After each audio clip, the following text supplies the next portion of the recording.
Sampai yang kemarin tuh saya lihat waktu debat di Rakyat Bersuara, seorang Tifa sok-sokan masuk ilmu hukum tuh loh, ngerti juga kagak. Ada dijelaskan ibu hadir sebagai ahli ya di situ ya. Tadi sebetulnya kalau dalam gelar perkara sebagai pihak pendumas ya. Nah, saya lanjutkan ya. Ini karena kesempatan saya untuk bicara biasanya sangat singkat, Pak. Mohon maaf ya, Pak Sugeng ya.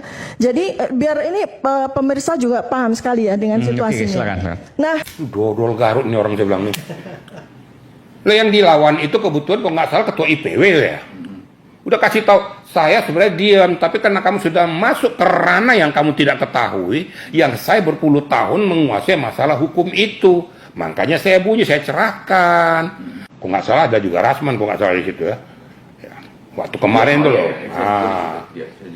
Sama, saya dengarkan semua tuh antara Rasman dengan ketua IPW itu memang itulah struktur hukum yang benar itu. Memang itulah wajahan kalau udah pastilah ketua IPW itu kan biasa gelar perkara. Dia tahu lah mekanismenya. Nah masuk ini ngajarin lagi coba nih. Benar unsur ilmiah, tadi apa ada yang justru memang sengaja untuk melewatkan unsur-unsur ilmiah itu sehingga ada mungkin saja ya ada intensi di situ? Saya rasa berdasarkan dengan fakta ya. Lagi-lagi tempo teliti yang kami laporkan adalah 22 Januari hingga 30 April di mana Bang Roy Suryo dan kawan-kawan berarti udah mau setahun nih kasus ya kali melakukan expose di media ya.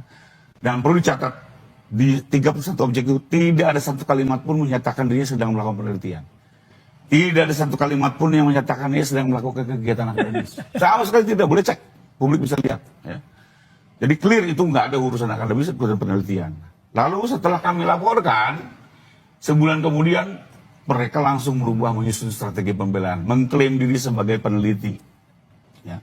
Dan ini sebenarnya lagu lama lah dalam setiap perkara pencemaran nama baik, dan menurut saya ini salah satu cara untuk menyesatkan penegakan hukum ya. Tapi cara-cara ini menurut saya juga tidak semudah itu, tidak semudah itu penegak hukum, polisi, jaksa dan hakim bisa dibohongi ya. Karena kembali lagi itu baru muncul dan lucu lagi bisa kita lihat. Kalau betul penelitian kok bukunya baru selesai di bulan Agustus, tapi sudah. Tapi mungkin nggak sih tadi dalam waktu 1 bulan ada 700 halaman mencemarkan nama baik di media berulang-ulang dari Januari sampai April. Padahal bukunya baru cipta bulan Agustus. Ini lagi-lagi hanya alibi yang dibangun untuk pembelaan. Mata saya itu kan mata yang udah lebih dari 48 tahun melihat foto. Jadi udah kelihatan. Masih terus nggak percaya Bang Rifai? Juara foto mengalahkan Darwis. Oh iya, kalau itu betul. Tapi oke, yang itu juga itu beda sumber loh Pak. Yang satu itu dari UGM, yang polisi itu dari UGM, itu file UGM. Yang mana nih yang dari UGM? Bukan UGM. Yang satu dari Dian Sandi di sosial media, itu ceritanya kan. Makanya kan nggak sama, tapi dua-duanya identik katanya. Nah kembali lagi sekarang, ini kan bicara, saya nyambung aja lab. Artinya apa? Soal identik tidak identik. Apakah bisa membuktikan palsu tidak palsu? Tidak juga. Ya itulah makanya. Ini kan suatu pengetahuan dasar dan dia sepakat. Waktu keluar lapor dari Babes dia bilang itu bukan palsu tidak palsu, itu identik. Kan, jadi kembali lagi diuji pun oleh lab lain belum tahu palsu tidak palsu karena dia menjawab tidak identik. Maka akhirnya apa? Biar di pengadilan semua selesai. Bingung kan? One stop service ya. Satu, permohonan masuk untuk diuji ulang. Misalnya nih, kalau diuji ulang ternyata sama-sama asli, berarti selesai. Tapi kalau lapor bilang asli, misalnya Brin bilang palsu, maka hakim juga punya third opinion. Dia tunjuk satu lembaga lagi untuk menentukan yang ketiga. Bisa itu. Dan hakim bisa leluasa. Tapi sebelum masuk ke pengadilan. Setelah identik tidak identik pun akhirnya apa? Tetap pasti jawab palsu tidak palsu kan? Keterangan saksi perlu didengar, bukti lain harus diperiksa. Sehingga memang apa? Ini harus selesai di pengadilan. Lebih cepat masuk ke pengadilan, lebih clean and clear. Tapi dan semua terang-benerang. Bang Rifai, sebelum masuk ke pengadilan, sebenarnya kalau yang tadi kalau kategori ada 2 kategorinya Mas Reza katakan termasuk scientific error atau scientific misconduct, ini masuk yang mana? Ada unsur kesengajaan, memang kerja ilmiah atau sebaliknya? Maaf, kalau saya kembali lagi ke fakta, Mbak. Saya nggak mau tergiring dengan pembelaan yang dibangun oleh tersangka, ya. Karena faktanya saya lihat dari tayangan 31 sosial media sejak Januari hingga 30 April, it's clear, tidak ada satu kalimat yang menyatakan mereka sedang meneliti, mereka sedang melakukan akademis, melakukan tindakan akademis. Karena itu kami clear. Kalau kami tahu memang ini betul-betul murid penelitian, ya nggak mungkin juga Pak Jokowi laporin beliau ini juga bijak gitu ya, nggak mungkin. Tapi udah jelas itu intensinya jelas menyerang. Intensinya adalah menyerang, mendiskreditkan, menuduh palsu. Bahkan waktu itu kalimatnya coba 1 miliar%, Mbak. Apakah seorang peneliti bisa menggunakan kalimat 1 miliar%? Lalu ada kalimat lagi, asingkan Jokowi. Rusak kambingkan Jokowi. Apakah itu kalimat peneliti? Ya. Sehingga kalau kami, mohon maaf, kami tidak melihat ini sebagai upaya penelitian. Itu saya lebih layak sebenarnya ke Pak Gibran yang duduk di sana karena saya punya ijazah asli. Hei, anak babi, bapakmu ibumu ya. Sekarang gini aja, Kalau kau memang merasa lebih layak dari wapres itu untuk duduk jadi wapres, kenapa nggak kau mencalonkan diri? Hah? Kenapa? Wapres itu dipilih ya oleh masyarakat Indonesia mayoritas 58%, ya. Jadi beliau itu tidak ujuk-ujuk duduk di sana jadi wapres, babi, ya, pakai otakmu, ya. Kau jangankan jadi wapres, gue jamin 1000% lu mendaftar jadi RT aja belum tentu dipilih orang, ya.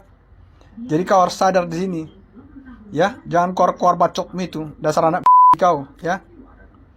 Sekarang saya challenge kau, coba nanti, ya, di 2029, ya, kau mencalonkan. Jadi apa kek? Mampu nggak kau, ya? Jadi kalau ngomong itu, ya, ukur dulu dirimu siapa. Cuma gembel, cuma anak kau, ya. Sok cuap-cuap kau. Kau bilang karena ijazah saya asli. Ijazahmu asli tapi otakmu, ya, isinya jamban, pukima, ya. Itulah makanya kau asal ngomong seperti ini, ya.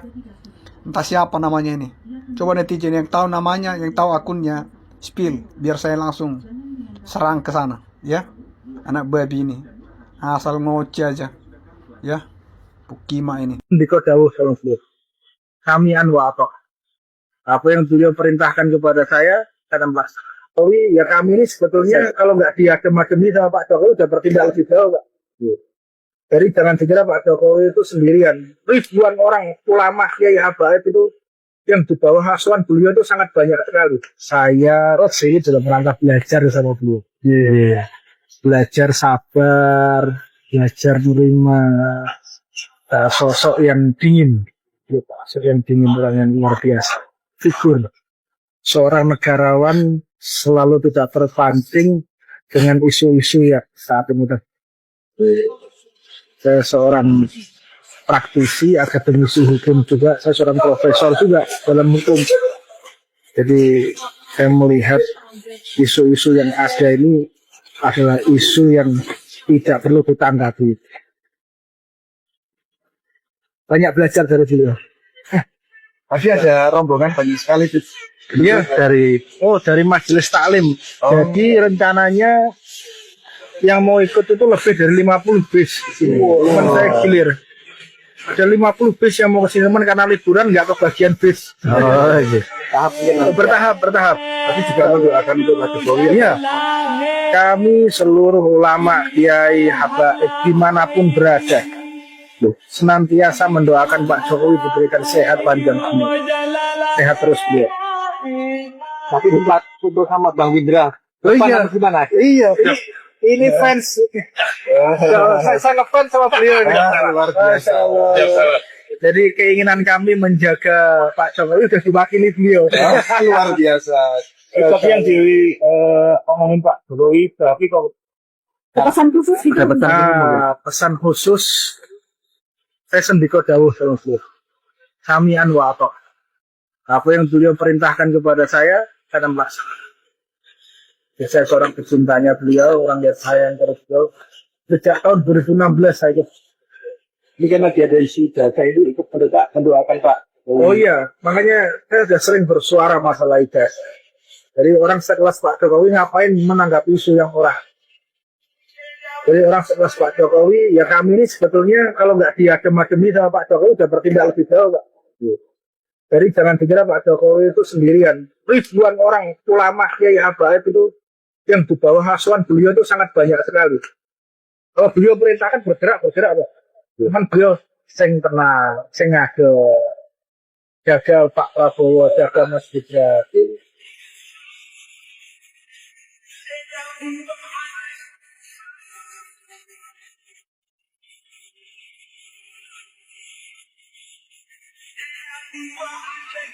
Ada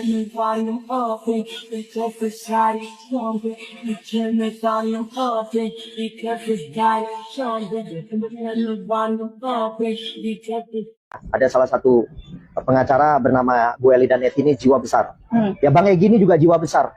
Artinya di sini ketika diperkenankan untuk dilihat, yaitu ijazah asli Pak Jokowi, kemudian Bang Egy mungkin melalui kuasa hukumnya ya bernama Eli Danet itu sudah Artinya tidak lagi membuat statement-statement yang kemudian merugikan orang lain gitu, ya kan, atau merugikan pihak pelapor gitu. Jadi saya rasa ini udah tepat.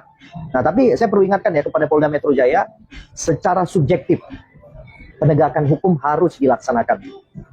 Secara subjektif, yaitu apa? Tersangka mengulangi perbuatannya, jelas itu. Ketika tersangka mengulangi perbuatannya, ya kan, berusaha memperbanyak barang bukti, itu artinya kan memanipulasi lagi barang bukti. Ini secara subjektif sudah harus dilakukan penahanan. Karena kenapa? Ini sangat berbahaya nanti notabene ke polda-polda lain. Berpengaruhnya di polda-polda lain. Nanti polda-polda lain mengikuti pola seperti ini. Kemudian untuk tersangka yang mendapat dugaan tuntutan pasal di atas 5 tahun, itu nggak ditahan. Wah, ini bisa kacau loh. Bisa nanti pelapor atau korban ini sudah males melaporkan suatu tindak pidana, suatu kejadian. Padahal selalu polisi bilang, kalau ada Anda diintimidasi, lapor segera, tekan 110, ya kan? Anda diganggu collection atau ada premanisme, tekan 110. Jadi buat apa 110 itu? Ya kita laporkan aja ada tersangka yang sudah ancamannya di atas 5 tahun tidak ditindak secara hukum, tidak diberikan penegakan hukum yang terukur, ya kan? Semua permintaan diakomodir, tidak dilakukan penahanan, ini kan udah rusak nanti, ya kan? Jadi saya minta kepada Polda Metro Jaya, ayolah Pak Dir, Pak Kapolda, tegakkan hukum secara proporsional. Setelah saya cek di SIPP untuk perkara nomor 583 ya, yang dalam hal ini sebagai penggugat adalah seorang advokat Pak Subhan melawan Gibran dan KPU ya. Hasil dari SIPP setelah saya cek, perlu saya sampaikan kepada rekan-rekan bahwasanya tadi ditanyakan putusan sela atau apa begitu ya. Jadi setelah saya cek itu di dalam amarnya itu mengabulkan eksepsi dari para tergugat, menyatakan pengadilan negeri tidak berwenang mengadili perkara ini dan membebankan perkara kepada penggugat. Nah, artinya kalau sudah ada amar menyatakan pengadilan negeri tidak berwenang, ini berarti sebagai putusan akhir, ya, mengakhiri perkara ini. Nah, tentu pihak yang tidak puas bisa mengajukan upaya hukum.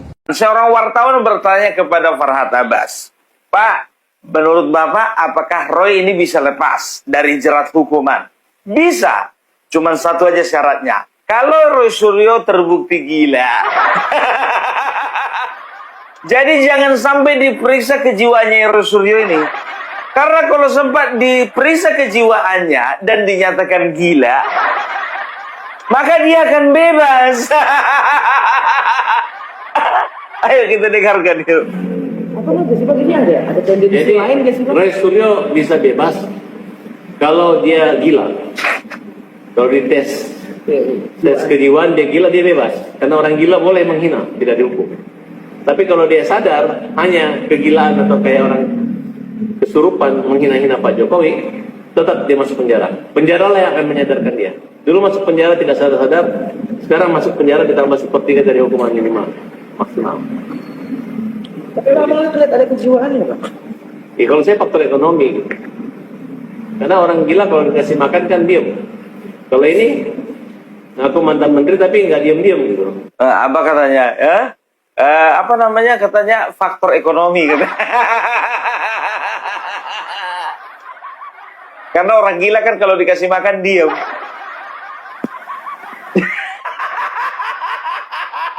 Hari Ibu ini kami hanya ingin mengingatkan kalau kami ini sebetulnya tugas kami memang bukan di jalan, tetapi karena 10 tahun kemarin ada kebijakan-kebijakan yang sangat merugikan rakyat yang akhirnya memaksa kami untuk turun ke jalan. Jadi nanti foto-foto kami itu isinya adalah kebijakan-kebijakan Jokowi selama 10 tahun yang kira-kira merugikan rakyat. Terhadap apa yang dilakukan oleh Jokowi ini sampai sekarang sangat terasa ya. Jadi untuk kedepannya kami akan terus bergerak, tapi satu tuntutan kami, adili Jokowi, tangkap dan adili Jokowi terhadap Pak Prabowo. Itu aja, karena gini, selama Prabowo memerintah ya, sudah hampir mau 1 tahun lewat, sebetulnya belum ada yang dibuat oleh Prabowo. Karena beliau sedang sibuk cuci piring apa yang telah dilakukan oleh Jokowi. Setelah ini kami mungkin melalui podcast gitu ya, dan kami menghimbau dan kami ingat dosa Jokowi itu bukan hanya di ijazah aja. Karena kami melihat banyak orang ijazah itu memang salah satu yang sangat penting untuk pemimpin negara ya. Karena karena background pendidikan itulah yang membuat menjadi background terhadap setiap kebijakan yang dibuat oleh pemimpin kita. Ahli yang kita ajukan hari ini adalah satu, saya sebut namanya adalah Rocky Gerung. Dan sudah confirm melalui Dr. Tifa bahwa Rocky Gerung akan menjadi saksi ahli, menjadi ahli dalam proses perkara berikutnya. Kapan itu dipanggil, kita belum tahu. Ini kan sudah mau libur akhir tahun segala macam. Sing penting hari ini kita menambahkan 3 ahli dan 3 saksi biasa. Ini saya kira penting sekali agar nanti jangan ada mispersepsi bahwa sebelum akhir tahun ada ini gitu loh. Jadi semua ahli itu akan diperiksa dulu.